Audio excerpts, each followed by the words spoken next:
नमस्ते सारस्वते देवे गौरवाणी प्रचारिणे निर्विशेष शून्यवादी पाश्चात्यदेशकारिणे ओम ज्ञानतिमिरान्धस्य ज्ञानाञ्जनशलाकया चक्षुरुन्मिलितं येन तस्मै श्रीगुरुवे नमः। जय श्री कृष्ण चैतन्य प्रभु नित्यानंद श्री अद्वैत गदाधर श्रीवासादि गौर भक्तवृंद। हरे कृष्णा कृष्णा कृष्णा हरे हरे, हरे राम राम राम हरे हरे। गुरुवे गौरचंद्राय राधिकाय तदालये कृष्णाय कृष्ण भक्ताय तद्भक्ताय नमो नमः। हरे कृष्ण। आप सभी का भक्ति रसामृत सिंधु की कक्षा में बहुत बहुत स्वागत है।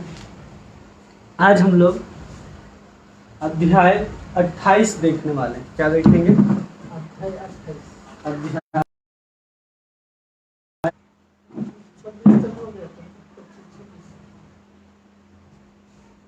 सात्विक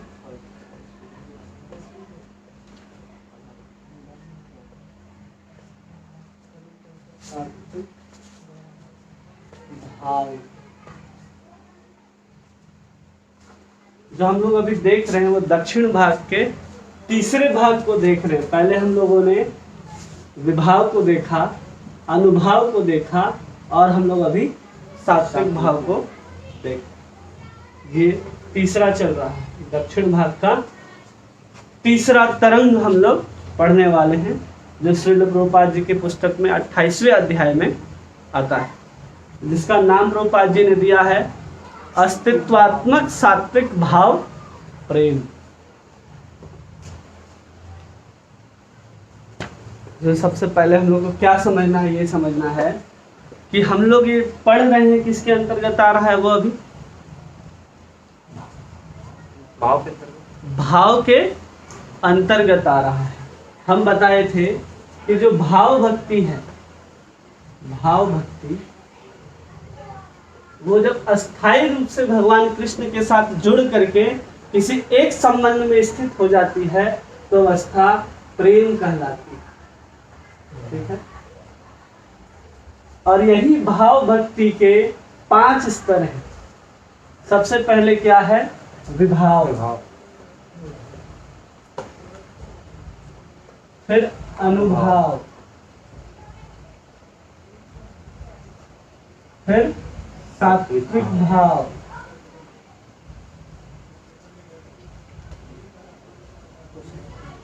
और फिर व्यभिचारी भाव,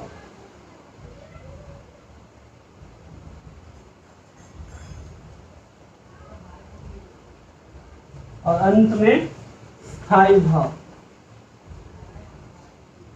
स्थायी भाव। जब ये भाव भक्ति प्रेम भक्ति के रूप में जब पूर्ण रूप से परिवर्तित हो जाता है, उसके बाद भी भाव का अस्तित्व बना रहता है।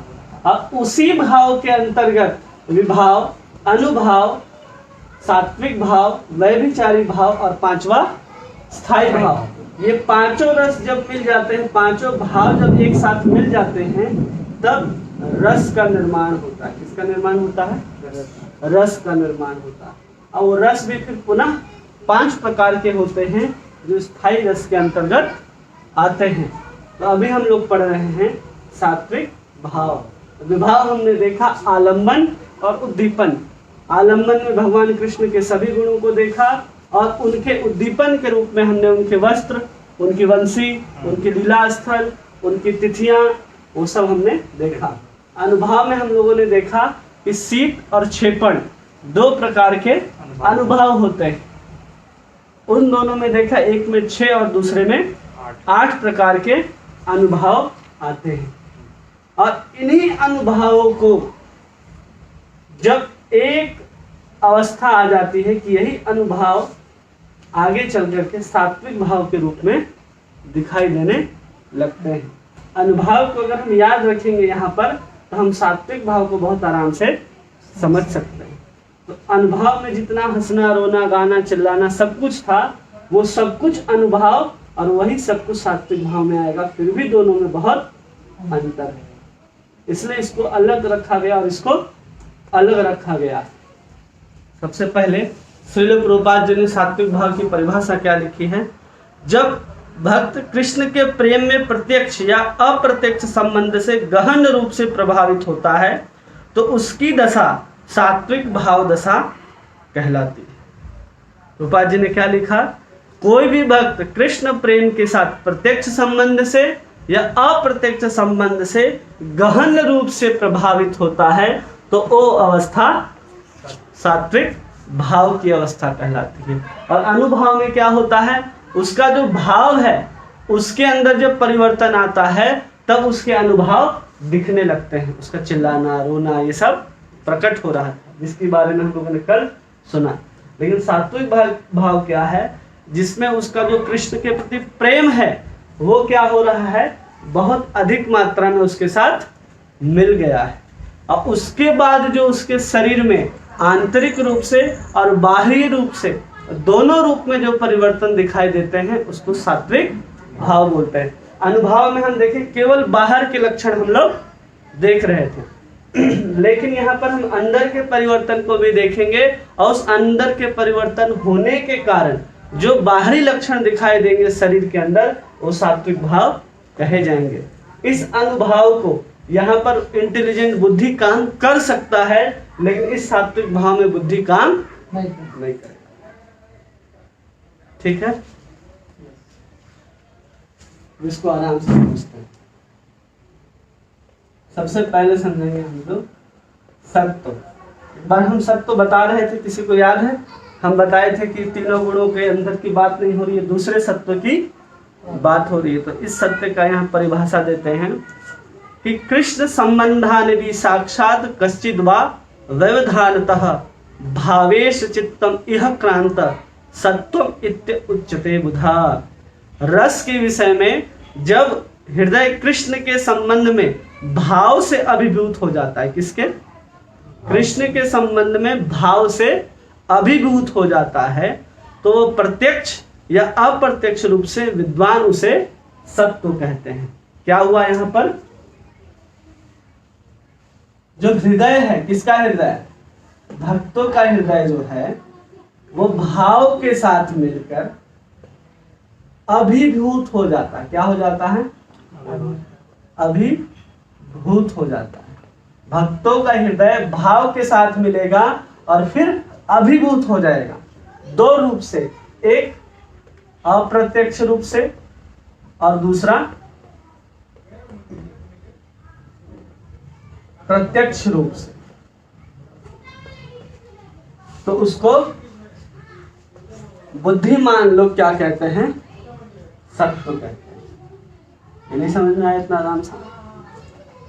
हम भी सोचे थे तो समझाया कैसे जाए।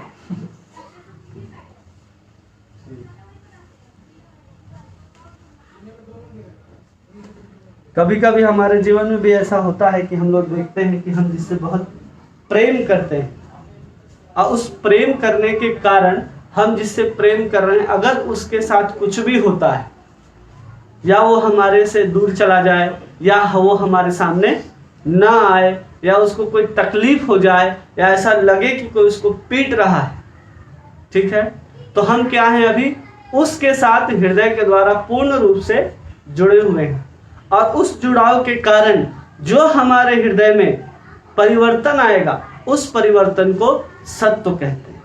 जैसे कोई छोटा सा बच्चा है, उसको कोई दूसरा व्यक्ति मारता है और जब दूसरा व्यक्ति मार रहा है तो जो उसकी माँ है या उसके पिताजी हैं, उसके हृदय में उस बच्चे को लेकर के क्या भावना आती है कि हम उस बच्चे को कैसे उससे बचाएं, या जिसके लिए वो रो रहा है हम उस चीज को कैसे उसको दे। उसको देने के लिए या उससे प्राप्त करने के लिए या उसकी किसी से रक्षा करने के लिए जो भी भक्त के हृदय में भय, क्रोध, शोक आदि जो भी उत्पन्न होते हैं वो सत्व कहे जाते हैं। ठीक। अब सात्विक भाव,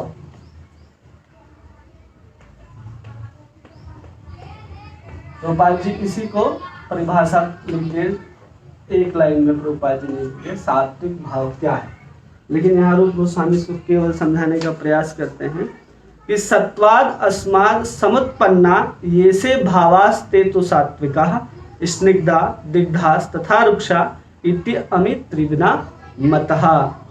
मतलब केवल इस सत्व से उत्पन्न होने वाले परिवर्तन, किससे उत्पन्न होगा परिवर्तन?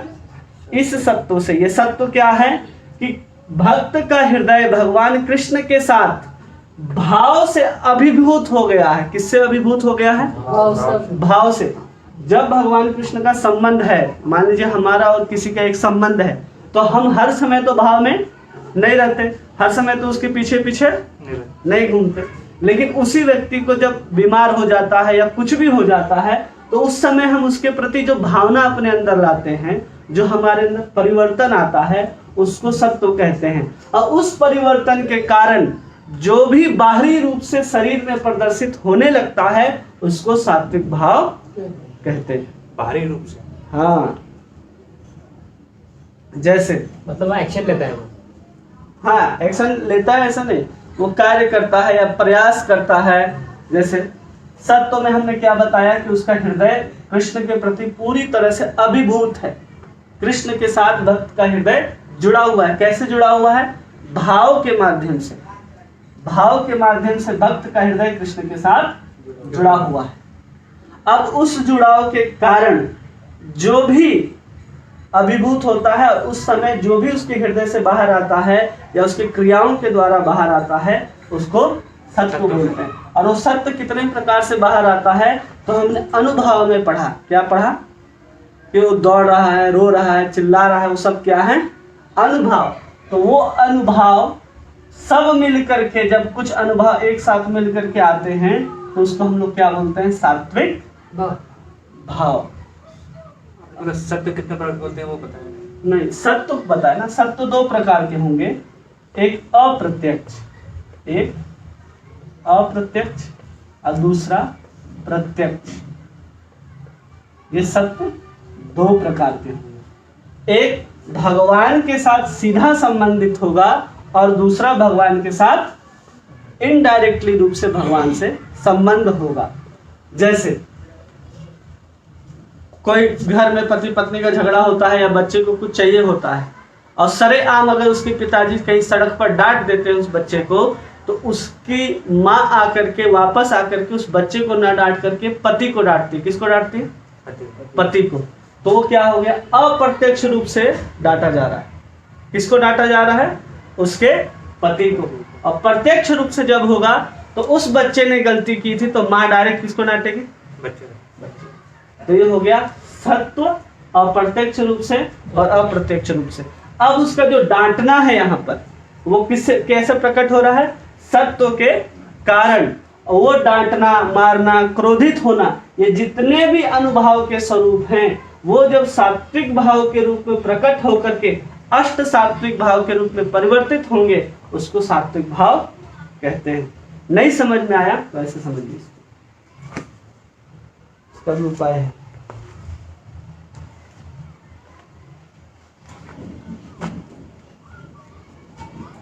हरे कृष्ण। कितने लोगों को समझ में नहीं आया? कोई कमेंट आ रहा है? जैसे अष्ट सात्विक भाव में एक भाव है जिसको बोलते हैं स्तब्ध। क्या बोलते हैं? स्तब्ध। क्या है? स्तब्ध। ये क्या कहलाता है? ये सात्विक भाव कहलाता है। ये क्या कहलाएगा? सात्विक भाव। अब ये सात्विक भाव किसके किसके कारण पैदा होंगे? तो पहला आनंद के कारण। किसके कारण? आनंद के कारण, क्रोध के कारण, भय के कारण, शोक के कारण। इन सबों के कारण क्या होगा? व्यक्ति, वो भक्त क्या होगा? स्तब्ध हो जाएगा। तो ये किसके लक्षण है? अनुभव के लक्षण है, जो सत्व से प्रकट हुए। और इस सत्व का प्रकट जब उसको स्तब्ध करने का काम करता है, मतलब ऐसा आनंद आया कि वो भक्त एकदम स्तब्ध हो गया, तो ये सात्विक भाव कहेगा, ये सत्व कहलाएगा। और ये सात्विक भाव। अगर भय के कारण कोई भक्त क्या हो जाता है? स्तब्ध हो जाता है। सब जरूरी नहीं कि चारों लक्षण प्रकट हो। कोई एक लक्षण, इस चारों में से कोई एक लक्षण के कारण भक्त क्या हो जाएगा, एकदम स्तब्ध हो जाएगा। तो इस स्तब्धता को कहेंगे सात्विक भाव। क्लियर? हाँ।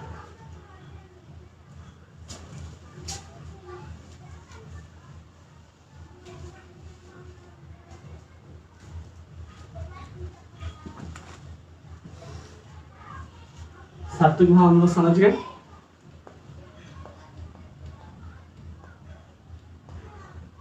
सात्विक भाव, ये सात्विक भाव 3 प्रकार के होते हैं। 1 2 3। सबसे पहले क्या होगा, स्निग्ध। रूपाल जी लिखे हैं इस चीज को, आप लोग देख सकते हैं, पुस्तक में भी इसका वर्णन है। स्निग्ध क्या होता है, स्निग्ध। दूसरा है दिग्ध, और तीसरा है रुक्ष। ठीक है। और इसी स्निग्ध को प्रभुपाद जी अलग अलग नहीं करते हैं, लेकिन उदाहरण प्रभुपाद जी ने दिया है। एक को कहते हैं अप्रत्यक्ष और दूसरे को प्रत्यक्ष। प्रत्यक्ष अप्रत्यक्ष, प्राइमरी और सेकेंडरी। ठीक है। तो ये हम लोग अभी देखने का प्रयास करेंगे, और इसके बाद जब इसको समझ जाएंगे तब जाके अष्ट सात्विक भाव को हम आसानी से समझ सकते हैं।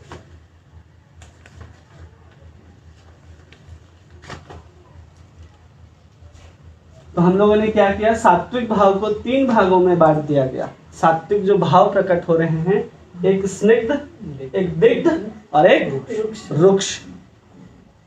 इसको एक एक करके हम लोग समझेंगे क्या है। पहले क्या समझेंगे, स्निग्ध। स्निग्ध 2 प्रकार के होते हैं, कौन कौन? एक प्रत्यक्ष और दूसरा अप्रत्यक्ष। स्निग्ध कौन होते हैं?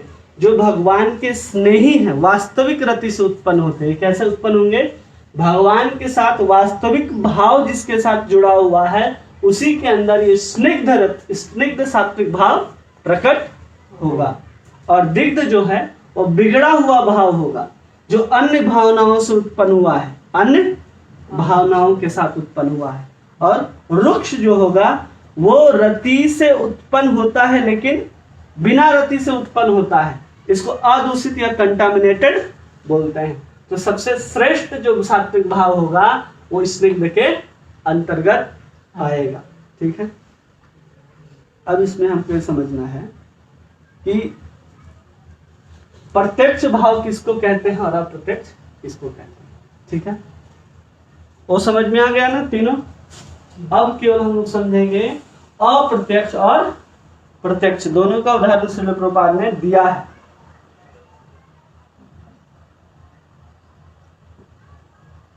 जो प्रधान सात्विक भाव है, जो प्रधान सात्विक भाव से उत्पन्न होता है, उसको प्रत्यक्ष बोलते हैं। कहां से उत्पन्न होगा? प्रधान। आक्रमण मुख्याय रतः मुख्या सुई सात्विका विज्ञेय कृष्ण संबंधे साक्षात एवात सुरभि।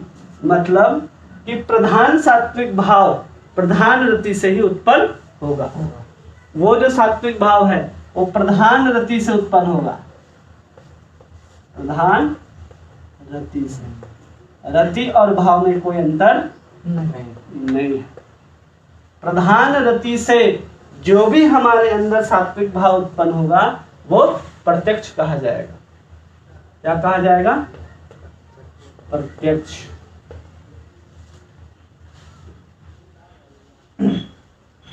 अब इस प्रत्यक्ष सात्विक भाव का उदाहरण देते हुए प्रभुपाद जी लिखते हैं कि राधा रानी क्या कर रही है? एक कुंद के फूलों की माला बना रही है। वो कुंद की माला की जो सफेदी है वो राधा रानी के दांतों के सफेदी के समान है।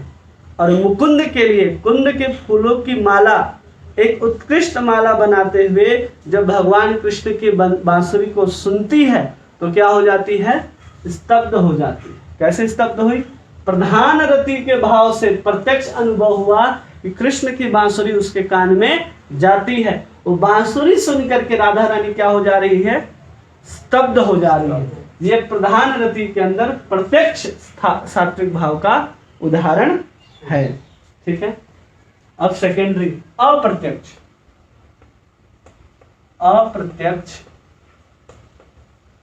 रति या भाव, जिसको अप्रत्यक्ष बोलेंगे, वो कैसे प्रकट होता है?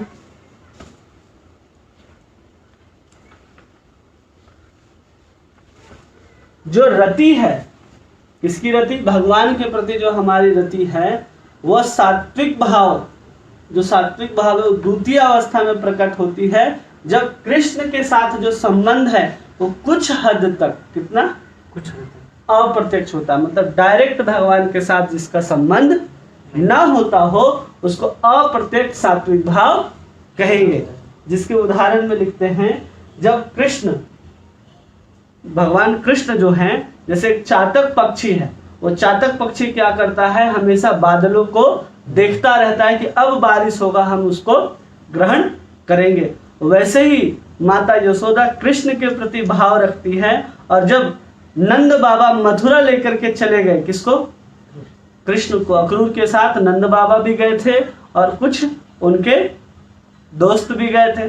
और जब उनको छोड़ करके चले आते हैं वापस नंद बाबा, तो जब वहां पर यशोदा का रंग परिवर्तन हो जाता है और अपनी दबी हुई आवाज से डांटने लगते। किसको डांट रही है यहाँ पर? नंद बाबा को, कि आप लेकर के गए हमारे लाला को और उसको मथुरा में छोड़ करके चले आए। वहां पर क्या प्रकट हुआ? क्रोध प्रकट हुआ, लेकिन डायरेक्ट कृष्ण के प्रति नहीं, कृष्ण के पिता के प्रति। तो ये हो गया अप्रत्यक्ष भाव। समझ में आया? यहां पर कृष्ण की बांसुरी राधा रानी ने सीधा सुनी, उन्हीं से बज रहा था। और अप्रत्यक्ष रूप से नंद बाबा कृष्ण को मथुरा छोड़ करके आ जाते हैं और वापस न लाने के कारण माँ यशोदा नंद बाबा को डांट रही कि आप उनको वापस लेकर के क्यों ना आए। तो क्रोध से उत्पन्न हुआ, लेकिन डायरेक्ट कृष्ण के प्रति नहीं, कृष्ण के, तो वो हो गया अप्रत्यक्ष भाव। क्लियर?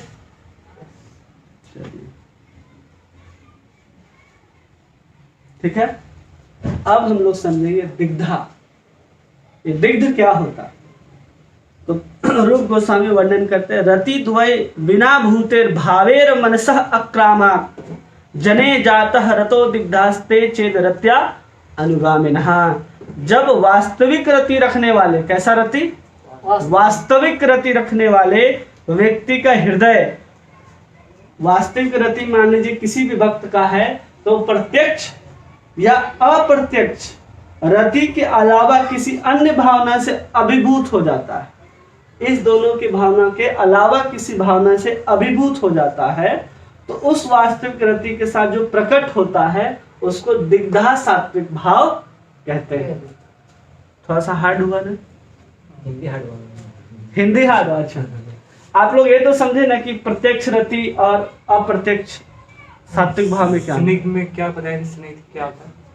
स्निग्ध क्या होता है? स्निग्ध में बताए थे भगवान कृष्ण का जो भाव होगा, सात्विक भाव जब उत्पन्न होगा, जो प्रेम है, स्निग्ध मतलब सबसे श्रेष्ठता के स्तर पर जाएगा, उसमें कोई मिलावट नहीं है। और उस समय जब वो कृष्ण के भावनाओं को कृष्ण के साथ जुड़ना चाहती है या कृष्ण को देखना चाहती है, तो यहाँ पर क्या उत्पन्न हो रहा है?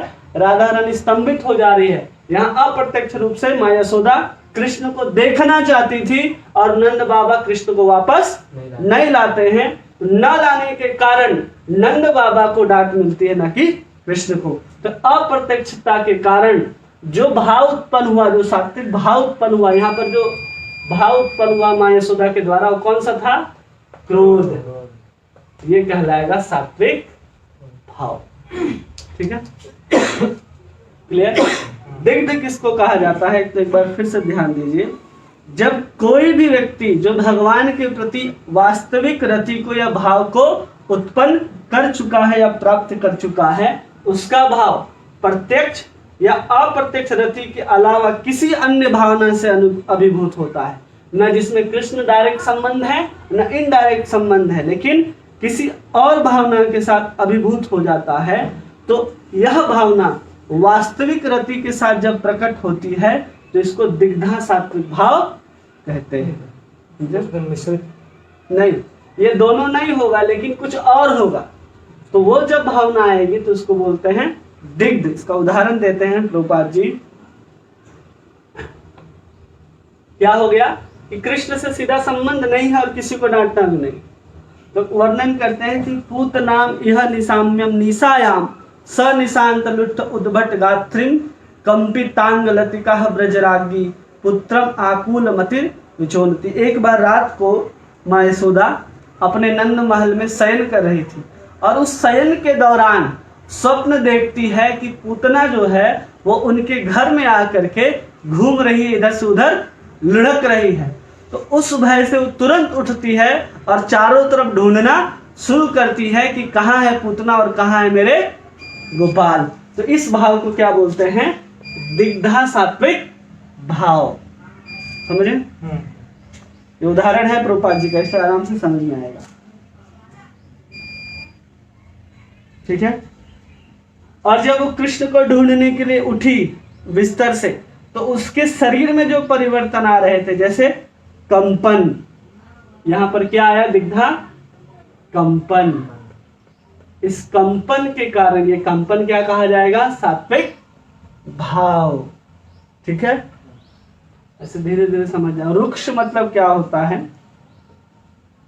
रुक्ष कि जबरदस्ती ऐसा व्यक्ति हो जो कभी भी उसके अंदर वास्तविक रति को धारण नहीं किया है, ये अभक्त होते हैं। प्रभुपाद जी सीधा लिखे हैं इसके बारे में कि जो अभक्त होता है लेकिन कुछ ऐसा व्यक्तियों का संग कर लेता है और कथा आदि सुनने लगता है, तो उसके अंदर भी कुछ ऐसे भाव प्रकट होने लग जाते हैं जिसको रुक्ष सात्विक भाव कहते हैं। ये वास्तविक नहीं है, ये अभक्त के अंदर भी प्रकट हो सकता है। ठीक है, क्लियर? जैसे उदाहरण देते हैं कि एक व्यक्ति जो भौतिक भोग की खोज में खुद को लीन करके रति रहित होने का खुलासा करता है। जो लोग क्या करते हैं, बहुत लीन हो जाते हैं निर्विशेषवादी ब्रह्मवादी में, वो क्या करते हैं, अपने को लीन कर देते हैं और बोलते हैं कि मेरे अंदर रति का भाव है ही नहीं। और फिर जब वो भगवान कृष्ण की लीला आदि को सुनने लगते हैं तो उनके क्या होते हैं, बाल बाल खड़े होने लगते हैं, रोमांचित आने लगता है। तो एक्चुअल में वो भक्त नहीं है, लेकिन कथा आदि के माध्यम से उनके अंदर भी सात्विक भाव के लक्षण दिखने लगते हैं, तो उसको रुक्ष कहा जाता है। जो भक्त नहीं होते, अभक्त, ये किसके अंदर आएगा? अभक्तों के अंदर। ठीक है, क्लियर?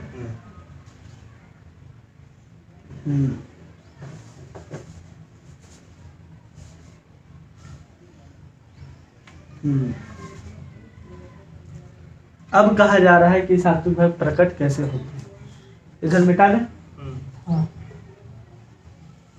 प्रकट तो हो रहे हैं लेकिन वहां पर अपने आप प्रकट हो जा रहे थे, हम लोग को पता अनुभव में नहीं चल रहा था कि व्यक्ति रो रहा है, चिल्ला रहा है, गा रहा है, जिसमें हम लोग देखते हैं कि अपना हम लोग अनुभव को बढ़ाते हैं, अनुभव के माध्यम से हम सब कुछ किए जा रहे थे। लेकिन यहाँ पर क्या हो रहा है कि वो प्रकट कैसे होगा? तो संस्कृत में कहते हैं कि सच्चित्तम सत्वी भवत प्राणे नयस्त्य आत्मनम उद्भटम प्राणस्तु विक्रिया गच्छन देह विक्षोभित्य अलम तदा स्तंभोदयो भाव भक्त देहे भवन्ति भी। जब भक्त का हृदय कृष्ण से संबंधित भाव से अभिभूत हो जाता है तो स्वयं के बल के साथ प्राण को समर्पित करने लगता है, और उस समय जो उसके प्राण में परिवर्तन आते हैं, उस परिवर्तन के कारण जब शरीर परेशान होता है और शरीर के परेशान होने के बाद जो भी परिवर्तन दिखाई देते हैं, कंपन, अश्रु, कंठ का रुद्ध हो जाना, ये सब सात्विक भाव कहे जाते हैं। ठीक है, कब प्रकट हो रहे हैं? जब कोई भी भक्त है, उसका भक्त का जो प्राण है उसको बल के साथ क्या किया जा रहा है? समर्पित किया जा रहा है, मतलब एक दूसरे में मिला दिया जा रहा है। तब जो शरीर जो परेशान होगा उस समय जो भी भाव प्रकट होंगे उसको सात्विक भाव कहता है। इसको आसानी से समझिए कि हम लोग फिल्म उल्म देखते हैं ना, प्राण यहाँ कहने का मतलब प्राणवायु। प्राणवायु, इसको फिल्म हम लोग देखते हैं तो फिल्मों में क्या होता है कि एक हीरो है वो किसी दूसरे विलन का गला पकड़ करके दबाता है, तो उस समय उसका क्या होता है, सांस रुक जाता है, और उस समय उसका शरीर क्या होता है, ऐसे ऊपर टांग देता है तो दोनों पैर दोनों हाथ छटपटाता झट झट झट, लेकिन फिर भी छूटता नहीं है। उस समय उसका क्या हो रहा है, सात्विक भाव प्रकट हो रहा है, लेकिन कब, अपने प्राणों की रक्षा में। तो वही स्थिति यहाँ भी आएगा, कब, कि हम भगवान श्री कृष्ण से प्रेम करते हैं, उस प्रेम के कारण हमारे अंदर वो स्थिति आएगी जिसको सात्विक भाव कहते हैं। फिर से एक बार इसका डेफिनेशन बोल सकते हैं? हाँ, बलपूर्वक जब कृष्ण का के साथ भक्त का हृदय जो है वो भाव से अभिभूत हो जाए और स्वयं को बल के साथ प्राण को समर्पित करने लगे, उस समय जो प्राण में परिवर्तन आएगा, उस परिवर्तन के कारण जब शरीर परेशान होगा और तब शरीर में दिखने वाले कंपन आदि, उन सबों को हम सात्विक भाव कहते हैं। जिसका उदाहरण हमने दिया कि किसी का गला दबाया जा रहा है या किसी को जहर दे दिया जा रहा है, तो कैसे वो उसका शरीर का रंग पीला पड़ जाता है, तो पता चलता है इसने जहर असर हो गया।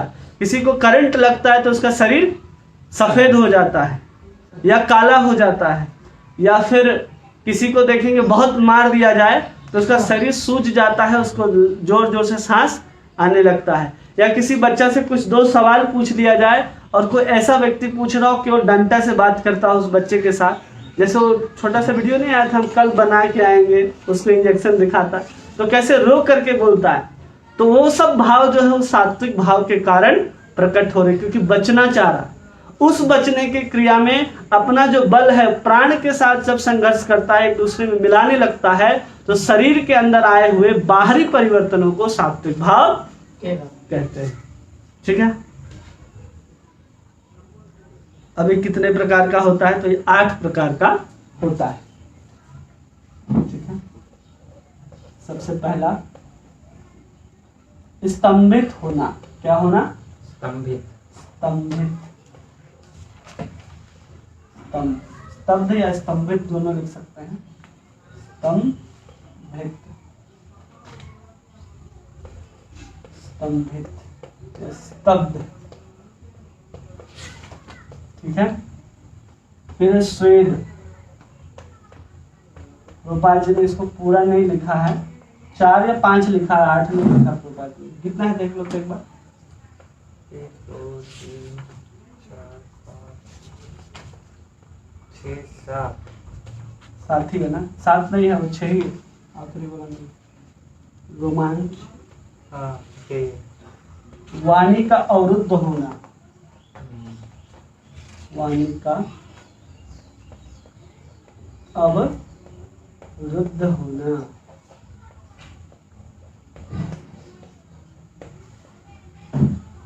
यहाँ लिख लें। पांचवा, शरीर का कंपन। शरीर का कंपन।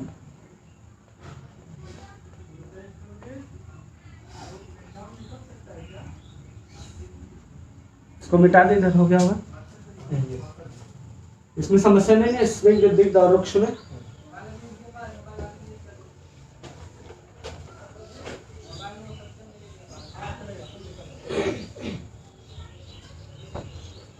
पांच 6।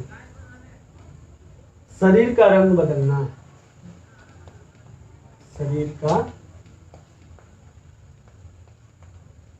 रंग बदलना।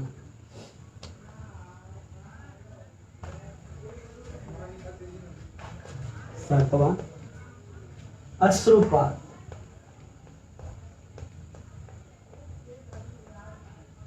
और 8वां, विध्वंस या प्रलय।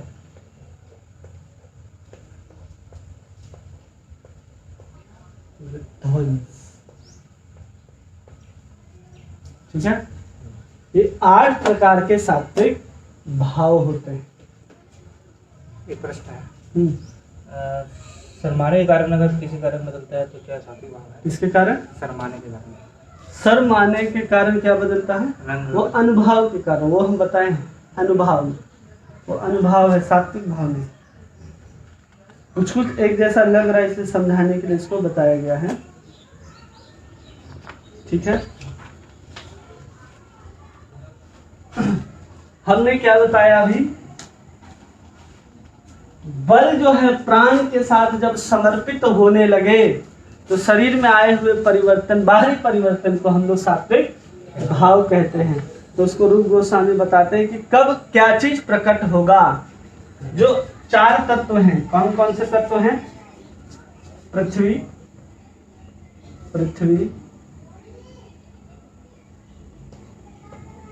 जल, अग्नि, अग्नि वायु, आकाश और आकाश, ये 4। प्राण जो है स्वयं वायु है, इसलिए इसको अलग से लिखा गया। ठीक है,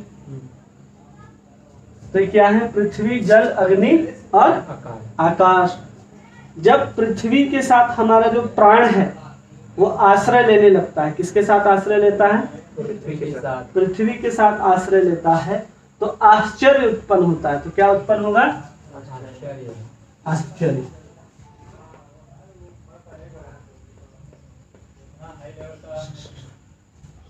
हमारा प्राण जो है वो पृथ्वी तत्व के साथ मिल गया, बाहर से नहीं। हमारा प्राण पंचवायु का जो प्राण है वो किसके साथ मिल रहा है? पृथ्वी के साथ। तो जो हमारे शरीर के अंदर जो परिवर्तन आएगा वो कौन सा परिवर्तन आएगा? आश्चर्य उत्पन्न होगा। और जब हमारा प्राण जल के साथ मिलेगा, किसके साथ? जल के साथ मिलता है, तब हमारे आंखों से आंसू गिरते हैं।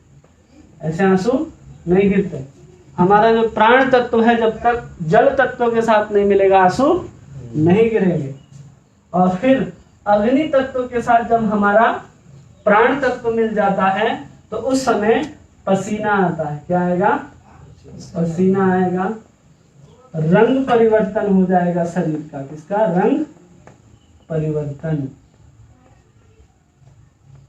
2 चीज होंगे। जब प्राण तत्व जो है वो अग्नि के साथ मिल जाएगा। किसके साथ? अग्नि के साथ। श्वेत मतलब रंग पसीना होता है। हाँ, श्वेत मतलब पसीना। और आकाश तत्व के साथ जब हमारा प्राण जो है वो समर्पित होने लगेगा, मिलने लगेगा, तब क्या प्रकट होता है? तब बेहोशी पैदा होती है। तब क्या पैदा होती है? मूर्छा देते हैं। मूर्छा। क्या पैदा हुई?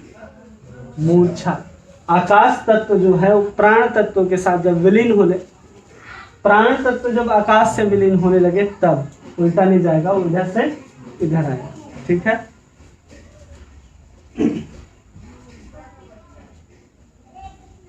ठीक है।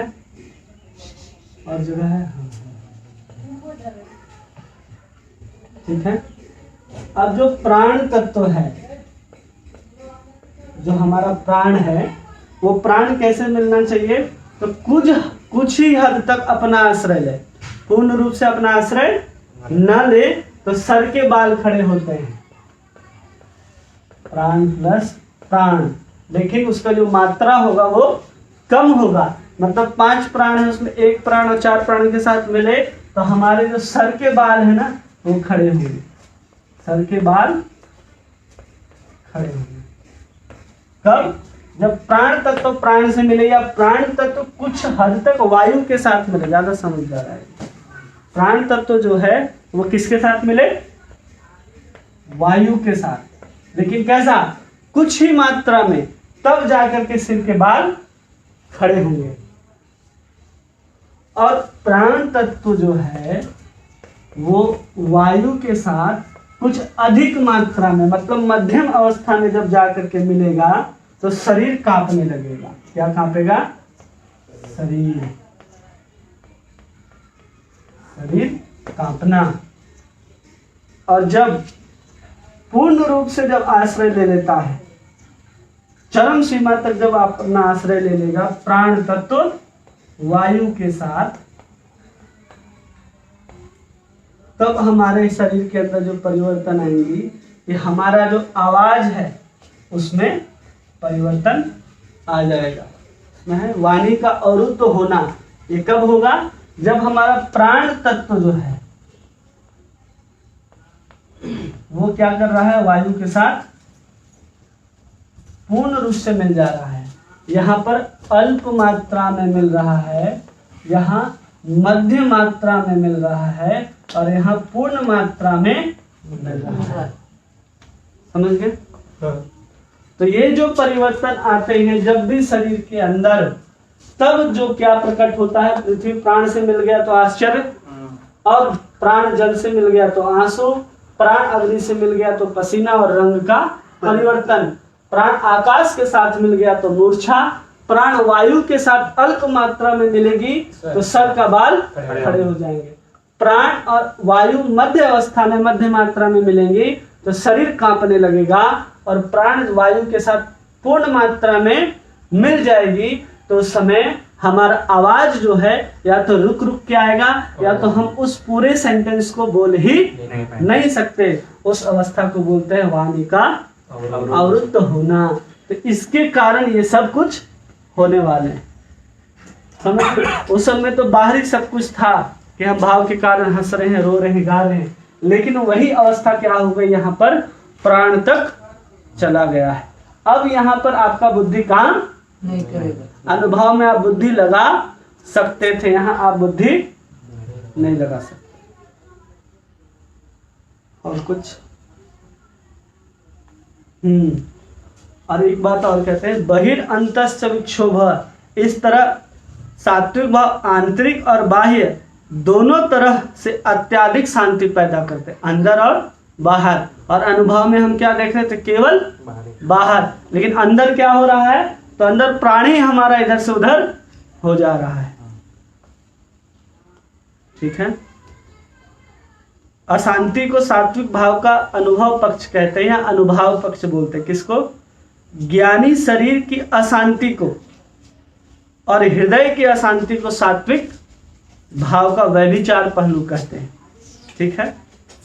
अब सबसे पहले हम लोग समझेंगे स्तंभ। सबसे पहले क्या है, स्तब्ध या स्तंभ।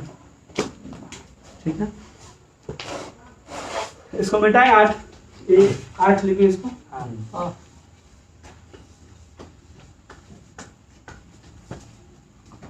तो स्तब्ध होना, ये स्तब्ध व्यक्ति कब कब होगा, तो उसको हम लोग पहले समझेंगे और एक एक के बारे में समझेंगे। आनंद, भय, आश्चर्य, शोक और क्रोध। क्या लिखे इसको? आनंद,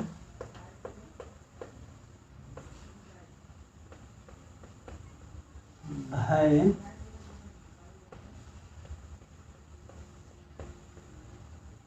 क्रोध,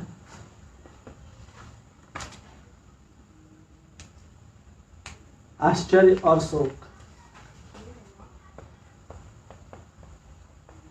आश्चर्य और शोक। शोक समझते हैं, लाइमेंटेशन।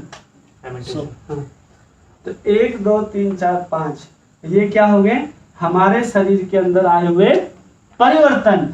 हम आनंदित होते हैं, हम किसी कारण से भयभीत होते हैं, क्रोधित होते हैं, या आश्चर्य में पड़ जाते हैं, या फिर किसी कारण हम शोक करने लगते हैं।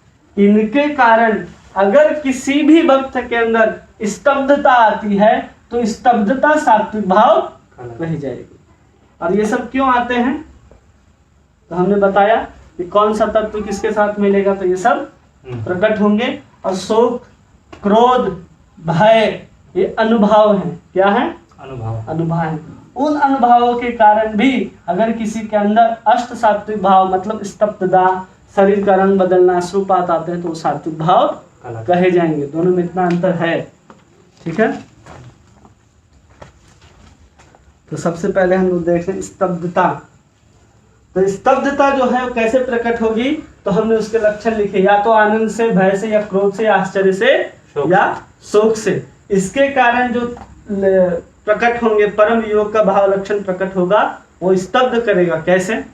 ये हर जगह आएंगे। हम ये भी लिखेंगे ना शारीरिक रंग का बदलना, तो ये 5 लिखेंगे, हो सकता है 3 हो सकता है 2 हो, लेकिन वो सब में आएंगे। ठीक है, अब उसके उदाहरण में लिखते हैं, तृतीय स्कंद से लिखते हैं, यस्यानुराग पुलत हास रासा लीलावलोक प्रतिलब्ध माना बद स्त्रियो हव्यर आनुवृत्तम धियो वतस्तु किल कृत्यो शेषहा। क्या कह रही हैं? ब्रज की जो युवतियां है ना, हंसी हास्य और नजरों के आदान प्रदान के बाद, कब नजरों से आदान प्रदान होता है? ने कृष्ण ने उन्हें छोड़ दिया। कब? जब रास हुआ, और रास में सब कुछ होने के बाद कृष्ण क्या करते हैं? उनको छोड़ देते हैं, और वे जब अपनी आंखों से उनका अनुसरण करती हैं। किसका अनुसरण कर रही हैं? कृष्ण का अनुसरण करें। कब? जब आनंद परिहास करते हैं। 2 बार एक घटना होती है। एक बार कुसुम सरोवर में जितने भी गोपियां हैं राधा रानी सहित, वहां पुष्प चयन करने के लिए गई हैं, और उस पुष्प चयन करने के दौरान वहां कृष्ण अचानक प्रकट होते हैं, और प्रकट होने के कारण गोपियों की जो आंखें हैं वो कृष्ण की ओर अनुसरण करने लगती है। जिधर कृष्ण जाते हैं उधर भी उनकी आंखें देखने लग जाती हैं। जब ऐसा आंख उनके देखने लग जाती हैं, तो उस समय वो क्या करती हैं? एक जगह बैठ जाती हैं और अपने घरेलू कर्तव्य को भूल जाती हैं। मतलब वहां पर भी उनके अंदर क्या आ गया? स्तब्धता आ गया। किसके कारण? आनंद के कारण। कृष्ण को देख करके इतना आनंद आया कि वो स्तब्ध हो गए। या कुछ ऐसा चीज नहीं होता, अचानक कुछ हम लोग ऐसा कुछ घटना देख लेते हैं या कुछ ऐसा वाक्य सुन लेते हैं, तो हम लोग क्या करते हैं? एकदम खड़े हो जाते हैं। क्यों? या तो आश्चर्य से खड़े होते हैं, या भय से, या तो कोई बोले कि तुम्हारे पिताजी की मृत्यु हो गई, तो कैसे खड़े होंगे हम? शोक से। कोई बोले कि तुम्हारे बच्चे को पीट दिया गया, मार दिया गया, तुम्हारे बेटी को कोई दूसरा कोई भगा के ले गया, तो कैसे खड़े होंगे? आश्चर्य कब होगा? जब आपका बेटा या आपका पति या आपका भाई आईएएस का एग्जाम निकाल लिया हो, तो आश्चर्य हो गया। और भय कब होगा? जब पता चला कि आपके भाई को या पति को कोरोना हो गया, पॉजिटिव, तो क्या हो जाएगा? ठीक। और जब उसका विवाह हो गया है, तो आनंद से क्या हो जाएंगे? बिना बताए, मतलब विवाह किया हो तो आनंद से आप स्तब्ध हो जाएंगे। उदाहरण है, ये हो गया आनंद से। दूसरा भय से। कैसे होंगे? भय से। भय के लिए यहाँ कहते हैं कि गिरी स्निग्ध मल चक्रम रुद्धम पुरत प्राण पराधत पराध्यम तनयम जननी समीक्ष सुस्यन नयना हंत विभुग निश्चलांगी। कब? जब भगवान कृष्ण मल्ल युद्ध करने के लिए यज्ञशाला में प्रकट होते हैं कंस के, तो उस समय माँ देवकी वहां पर माता कृष्ण की जो माता जी हैं वो कृष्ण को देख रही हैं, और वो देख रही हैं कि किस तरह से मल्लों ने क्या कर रहे हैं, इसके ऊपर प्रहार कर रहे हैं। तो उस प्रहार को देख करके माता देवकी की आंखों के आंसू जो है ना, वो सूख जाते हैं, और उस आंखों के आंसू को सूखना ही क्या कहते हैं? भय के कारण स्तब्धता छा गई। किसके अंदर? उस आंसुओं के अंदर। किसके अंदर आई? माता देवकी के अंदर स्तब्धता आई, जब मल्लों के द्वारा कृष्ण के ऊपर प्रहार किया जा रहा था। ठीक है। फिर है आश्चर्य। आश्चर्य के साथ क्या होता है, तो यह वर्णन करते हैं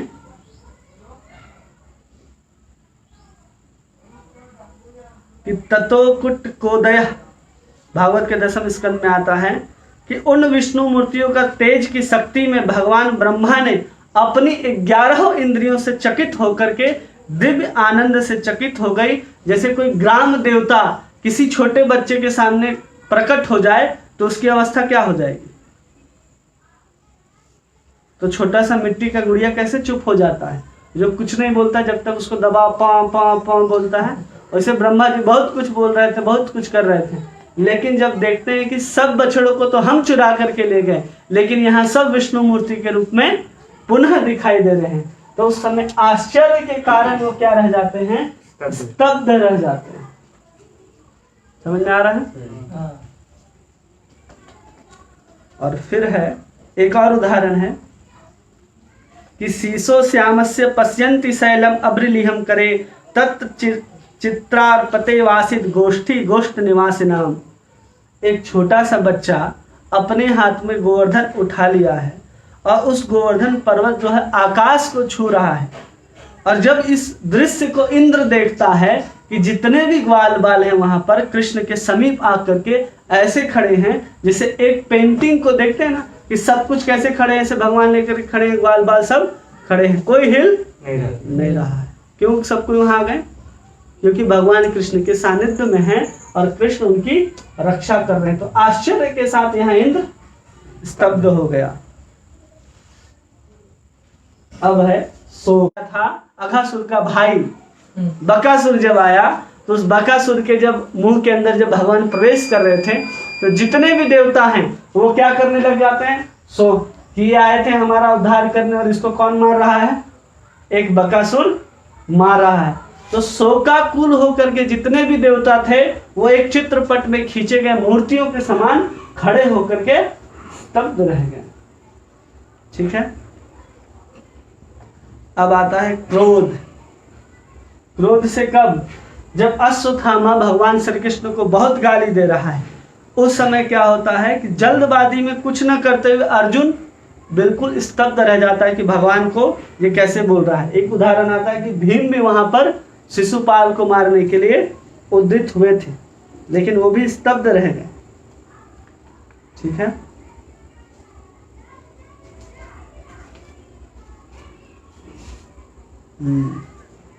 दूसरा क्या है?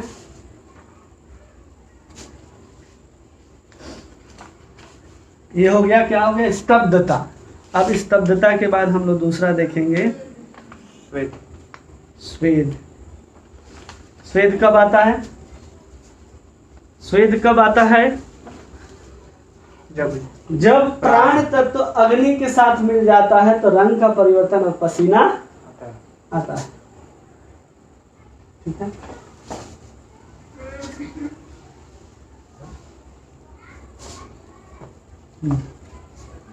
तो दूसरा लक्षण क्या है सात्विक भाव का?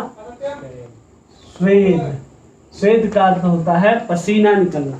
और पसीना का कैसे निकलता है? 3 अवस्थाओं में निकलता है, खुशी से, भय से और क्रोध से। खुशी से हम बहुत प्रसन्न हैं, दूसरा भय से, और तीसरा क्रोध से। देखें इस अवस्था में पसीना निकलता है। बहुत खुश अगर व्यक्ति हो जाता है तो भी पसीना निकलता है। आनंद में मतलब समझ लीजिए, आनंद ही लिखना है। आनंद, भय के कारण और क्रोध के कारण। जब किसी को रात को ले जाया जाए भयभीत, भय होने के कारण देखिए उसका पसीना निकलने लगता है। अंधेरे में टॉर्च भी नहीं है और बरसात में सांप भी निकल रहा है, इसको बता दिया जाए तो उस व्यक्ति का यहाँ से लाइब्रेरी तक जाने में भी क्या हो जाता है? पसीना निकल जाता है। और जब हम किसी व्यक्ति के ऊपर जब गुस्सा दिखाते हैं तो भी हमारे अंदर पसीना निकलता है, और आनंद में भी हमारे अंदर से पसीना निकलता है। इसके उदाहरण क्या हैं वो हम लोग देखेंगे। हर्षाद मतलब खुशी से जो पसीना निकलता है, तो उसमें क्या बोलते हैं? किम अत्र सूर्य तापम अछनपत आछपंत ही मुग्धाक्षी चतुर्यम उरी करोसी ज्ञातम पुरः प्रोक्ष स्वरूराक्षम स्विन्नासी भिन्ना कुसुम आधेन। मतलब राधा रानी क्या करती, इतनी प्रसन्न हो गई है कि उनके शरीर से जब पसीना निकल रहा है तो उस पसीना का कारण दे रही है कि बहुत ज्यादा धूप हो गया, इसके कारण पसीना निकल रहा है। और तब उसकी सखी बोलती है कि अपने जो स्वभाव, जो मिलनसार स्वभाव है उसको छोड़ो मत। तुम कृष्ण के प्रेम रूपी बाणों से विद्ध हो गई हो और तुम्हारे सामने वो कमल के नेत्रों के समान जो सुंदर आंखें हैं कृष्ण की, उसको देख करके तुमको पसीना आ रहा है। दूसरा भय के कारण। किसके कारण? भय के कारण पसीना आता है। तो लिखते कुतुकाद अभिमन्यु वीषिणाम हरिम आकृष्य गिरा प्रगल भया विदिताकृति आकुल क्षणात् अजनी स्विन तनु सरक्त। कहा डर से या भय से, डर या भय एक ही बात है। तो यहाँ पर बोलते हैं कि एक बार जब भगवान लीला कर रहे थे, ये लीला विश्वनाथ चक्रवर्ती ठाकुर ने लिखी है। तो उसमें वर्णन करते हैं कि एक बार भगवान श्री कृष्ण क्या करते हैं, जो राधा रानी का जो पति है जिसका नाम अभिमन्यु है, तो उसका वेश धारण कर लिया था भगवान कृष्ण ने, और कृष्ण ने उसका वेश धारण कर लिया था, और भगवान कृष्ण का जो दास है जिसका नाम है रक्तक या रक्तक नाम है, तो उसने क्या किया कि भगवान कृष्ण को डांट दिया कि तुम राधा रानी से मिलने नहीं देते हो, ऐसे करते हो वैसे करते हो। और उस रक्तक को बाद में पता चला कि भगवान कृष्ण ही अभिमन्यु के वेश में थे। तो उस दास के अंदर, रक्त के अंदर क्या आया, भय उत्पन्न हुआ। उस भय के कारण उसके अंदर पसीना चलने लगा। ठीक है। क्रोध, अगला क्या है, क्रोध। आज हो जाएगा ये, हो गया ब्रो। तो क्रोध के कारण पसीना किसको आया, इंद्र को आया। जब उसने देखा कि हम इतना बारिश किए हैं, और बारिश क्यों किए हैं, क्योंकि भगवान कृष्ण ने मेरे यज्ञ को रोक दिया है। और उस समय गरुड़ जी देख रहे थे कि इतना पानी बरसा रहा है, और गुस्सा किसके ऊपर है, इंद्र के ऊपर। तो गरुड़ के शरीर से क्या निकलने लगा, क्रोध के कारण, कि भगवान आए लीला करने के लिए और वहां पर इंद्र क्या कर रहा है, पानी बरसा रहा है। तो क्रोध के कारण स्वेर उत्पन्न हुआ। अब आएगा रोमांच। हम लोग गाते हैं ना, रोमांच कंपा श्रुतरंग भाजो।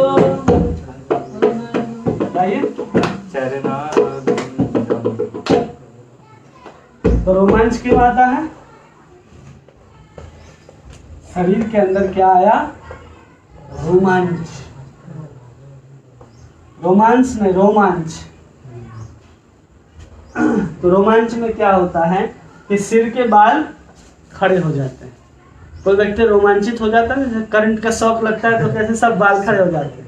तो उसमें भी क्या कहा जा रहा है, जब सिर के सारे बाल खड़े हो जाए, किसके कारण, तो विस्मय के कारण, हर्ष के कारण और भय के कारण। शरीर के भी बाल खड़े होते हैं तो वो भी रोमांच है नहीं, वो कम पाएगा, वो दूसरा अलग सा आएगा। उसको भी इसके अंदर ला सकते हैं कि हमारे शरीर के अंदर क्या हो गए, बाल विस्मय के कारण, हर्ष के कारण, उत्साह के कारण और भय के कारण।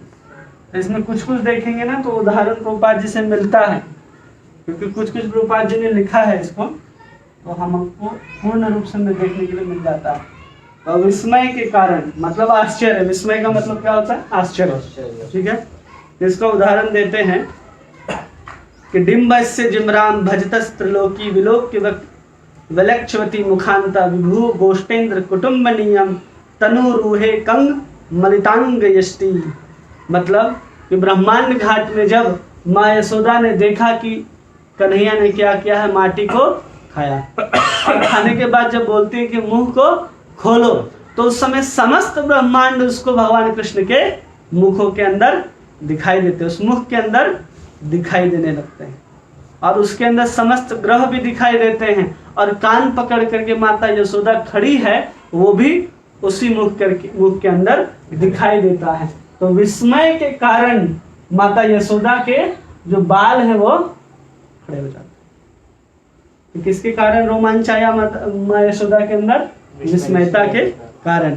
आगे हर्ष के कारण कैसे आता है, तो भागवतम में 10वें स्कंद में कहा गया, किमते कृतम क्षति तपोवत केशवांगरी स्पर्शे सेवात सुपुलकितांग हरुरेर विभासी अप्य अंगरी संभव उरुक्रमे विक्रमादवा अहो वराह वपुष परिम्भ्रेण।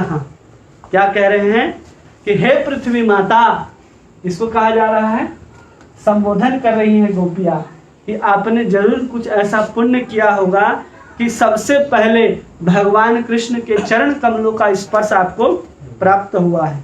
न जाने आपने कौन सी तपस्या की होगी। और फिर पूछती हैं, अभी भगवान कृष्ण ने जब आपके ऊपर चरण रखे, उनका जब पद का स्पर्श आपको हुआ, तो आपको उतना ही आनंद हुआ था जब त्रिलोकी को नापने समय भगवान वामन ने अपने पैर को बढ़ाया था। आपको उतना ही आनंद हुआ था जब वराह अवतार में भगवान ने आपको गले से लगाया था। तो ये किसके कारण पूछ रही? हर्ष के कारण उनके अंदर क्या आ रहा है? रोमांच। क्योंकि वहां पर सुंदर सुंदर सारे के सारे पृथ्वी के अंदर क्या खिले हुए थे? फूल खिले हुए थे।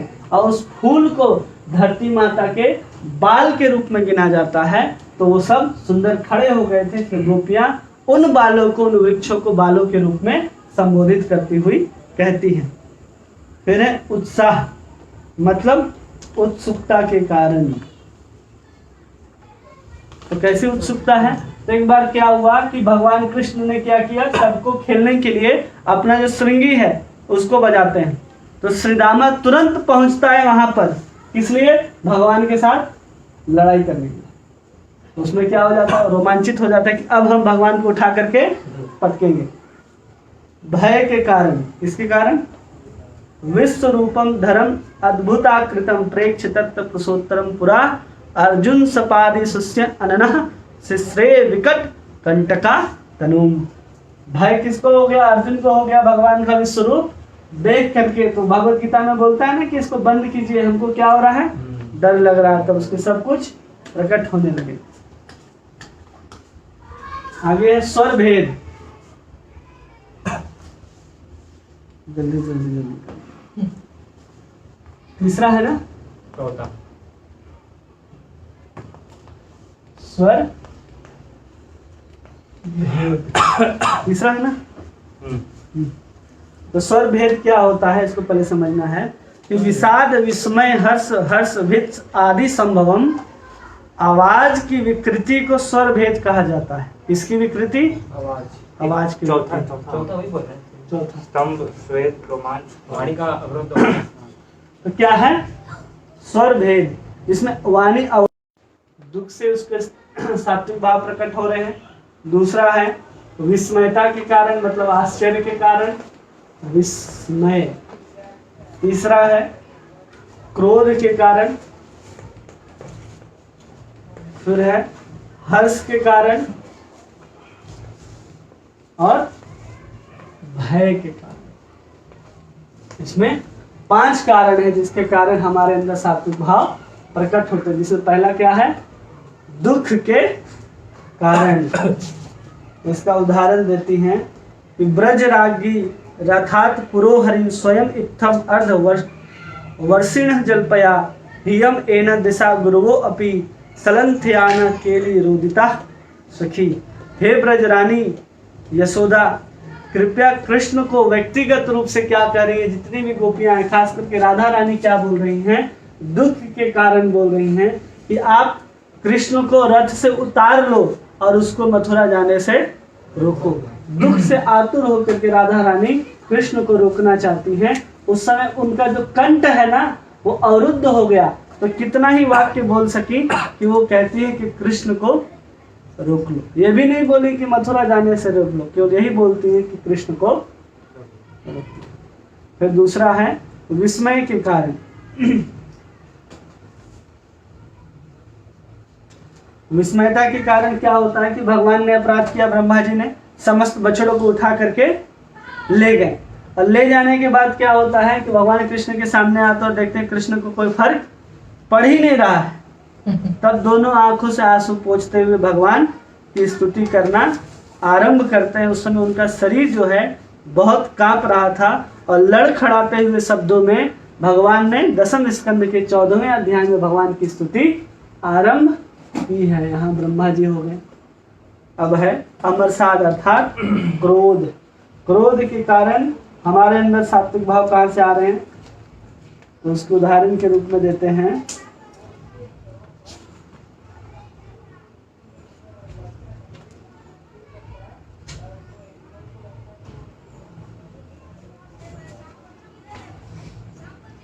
कहते हैं कि यद्यपि कृष्ण उनके इतने प्रिय थे कि उन्होंने सब कुछ त्याग दिया। किसके कारण? प्रीति के कारण सब कुछ त्याग दिया। और उसके बाद भी वो क्या कर रही हैं?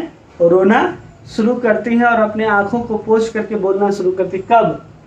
जब भगवान श्री कृष्ण प्रणय गीत के अंदर जितनी भी गोपियां हैं सब कुछ छोड़ छाड़ करके आई हैं और भगवान बोलते हैं कि तुम लोग वापस जाओ, तुम लोग अपना पतिव्रत धर्म को निभाओ, रात में किसी और के पास नहीं जाना चाहिए। तो उस समय गोपियां बोलती हैं कि हम सब कुछ तेरे पास आए हैं, तो वापस जाने की बोलते। क्रोध के कारण उनका जो स्वर है वो रुद्ध हो जाता है। कभी कभी नहीं होता है, खास करके माताओं में देखने के लिए मिलता है कि उसके पति या उसके पिता गलती न रहने पर भी जब उसको डांट दिया जाता है तो क्रोध से कुछ बातें बोलती हैं जिसमें उनका आवाज पूरी तरह से नहीं निकल पाता है। उसको बोलते हैं स्वर भेद। फिर है हर्ष। हर्ष क्या हुआ कि जब भगवान कृष्ण को लाने के लिए अक्रूर को भेजा गया कंस के द्वारा कि जा करके नंद और कृष्ण और बलराम को लेते आइए, तो उस समय यमुना में स्नान करने के लिए जब प्रवेश करते हैं, वापस जब लेकर के जा रहे हैं अक्रूर, प्रवेश करते हैं तो देखते हैं कि जितने भी वैकुंठ लोग हैं सब यमुना के अंदर तैर रहे हैं। तो उसको देख करके भगवान को अत्यंत हर्षता होती है, देख करके अक्रूर जी को कि हर्ष हो रहा है कि भगवान कौन है, इतने परम ऐश्वर्यशाली है कि वैकुंठ जितने भी लोग हैं वैकुंठ के वो सब यमुना के अंदर तैर रहे हैं। ठीक है। फिर है भय। भय कब हुआ? तो एक बार हम लोग स्टोरी सुनते हैं ना कि भगवान कृष्ण ने अपने दास को दिया था अपने बांसुरी को रखने के लिए। बहुत सारी बांसुरी तो एक को हमेशा रखते हैं और बाकी दे देते हैं कि इसको संभाल करके रखो। तो जो उसके दास हैं वो दास क्या करता है, अपने पत्नी को दे देता है और पत्नी क्या करती है, उस बांसुरी को बोलती है कि मिल नहीं रहा है। तो उसके कारण उसके अंदर भय उत्पन्न हो जाता है कि अभी बांसुरी नहीं मिला तो कन्हैया बुरा मान जाएगा। उस समय उसके शरीर का रंग बदल जाता है और रंग बदलने के बाद वो कुछ कहना चाहता है भगवान कृष्ण से, लेकिन वो कह नहीं पाता। ठीक है। एक और कर लें, 5 छोटा सा वेपुत हो जाए इधर मिटा। हमको लगा था एक ही दिन में खत्म हो जाए। हाँ?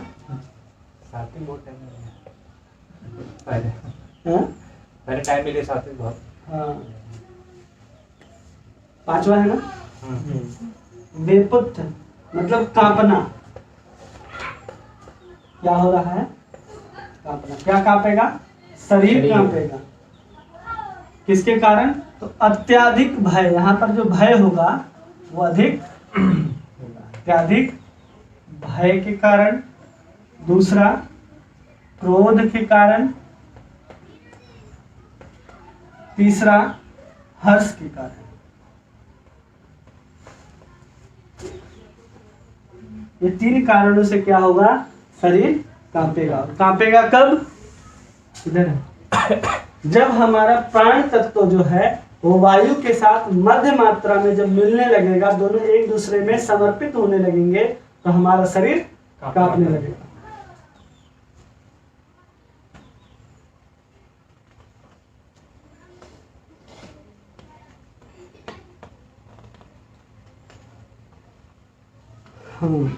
तो सबसे पहले क्या हो रहा है? क्रोध से कांप रहा है। क्रोध से यहाँ उदाहरण दिया गया है बलराम जी का। बलराम जी का उदाहरण दिया गया है कि जितने भी मल्लाह लोग हैं, मल्ल लोग हैं, वो कृष्ण के ऊपर बहुत सारे हथियार लेकर के आक्रमण करने लग जाते हैं। तो बलराम जी का शरीर कैसा है? एकदम चंद्रमा के समान सफेद है।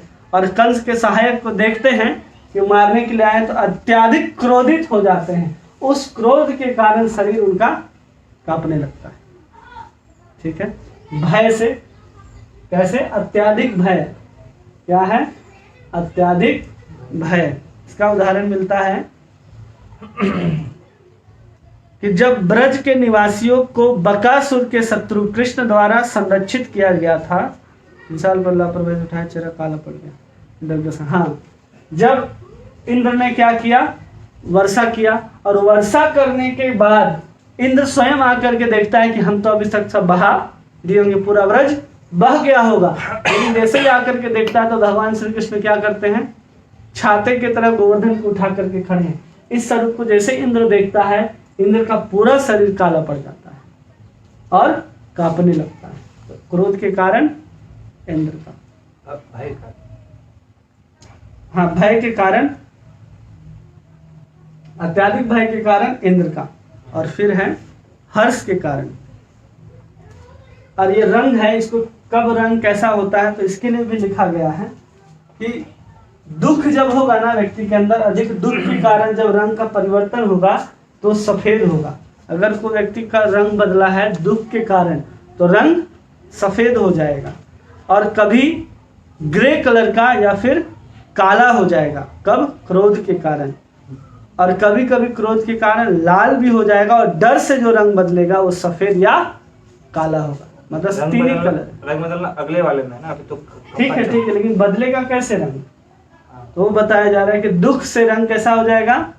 सफेद हो जाएगा, और कभी कभी काला या फिर ग्रे होगा। और क्रोध से रंग लाल हो जाएगा, और डर से काला या सफेद। तीन तरह से रंग बदलता है। हर्ष।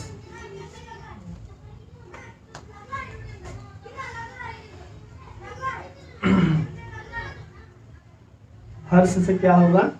कामना। हर्ष का उदाहरण में लिखा नहीं दिखता।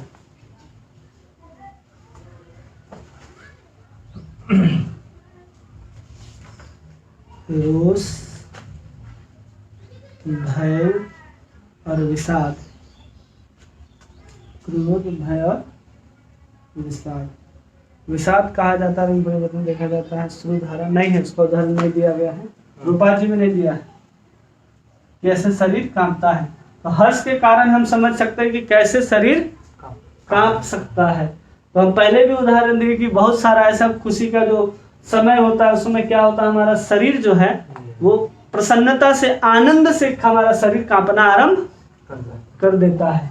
बहुत सारे उदाहरण है जो देखने के लिए हमको मिलेंगे जब हम भागवत में या अन्य आचार्यों के ग्रंथों में हम देखते हैं।